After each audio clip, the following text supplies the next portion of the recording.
Hey YouTube, doing another video on encouragement, and today I'm talking about discouragement, which is kind of fitting because this is about my 20th try at making it on the video today.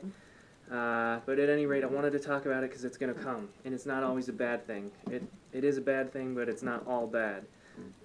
There's, well, to be honest with you, one of the good things about discouragement is it makes the ending better. What kind of football game would you have if the defense didn't try to stop the offense? It wouldn't be a game. It wouldn't be worth watching. It'd be a couple dozen dudes walking around in a field. So it just makes the ending better. Don't let it phase you in the meantime. And other than that, it's an opportunity to harden your will, to set your mind on what God says is true, that you have His favor and that He has a good plan for you.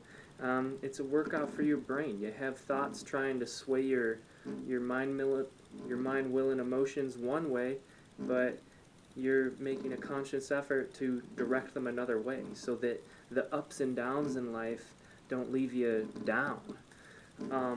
So really, discouragement's only a problem when it succeeds in discouraging you. But the truth is, your failures are not predictive of your potential. So you need to dismiss that notion. The whole concept of it needs to be out of your head, like a judge dismissing evidence from a court case, because it's a house of cards. It's just something to make you think that your present struggle is going to equate to future failure, and it's not, which is good news, but a real-life example sometimes helps. So I want to talk about Abraham Lincoln. He walked the walk when it comes to getting through discouragement. The dude was defeated 5 times for a variety of political positions on his way to becoming president before he actually was elected to office. So other than that, though, he had probably even a bigger blow to his political career when he was institutionalized for mental health reasons. The guy had 2 breakdowns.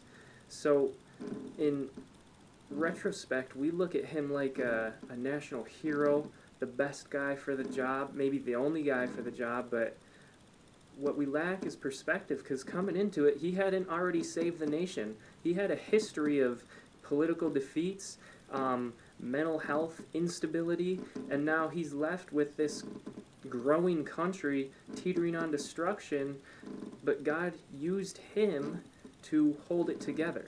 Despite his frailties and his shortcomings, he was the man that saved America when it was failing to launch. At least it looked like it was. So in his life, we see that discouragement was not predictive of his potential. And in his life, discouragement was just deception, and oftentimes it is. And what we need to do when we're confronted with deception is focus on the truth. And the truth is that God works everything together for good for those that love them and are called according to His purpose. And He surrounds the righteous with favor. And if you're worried about not being righteous or not being called, don't be, because no one who is called or righteous is righteous of their own account. It's Christ's doing that makes us righteous, and all you need to do is acknowledge that you're not righteous, that you've screwed up, and that you want Jesus to be your Lord and to forgive you and be your Savior, and just say that. And life's not going to be easier after that necessarily, but you have a reassurance that God has good plans for you, plans for your welfare, not to harm you. He's got good intentions for you. So I hope you guys stay hopeful and tune in for the next installment. God bless.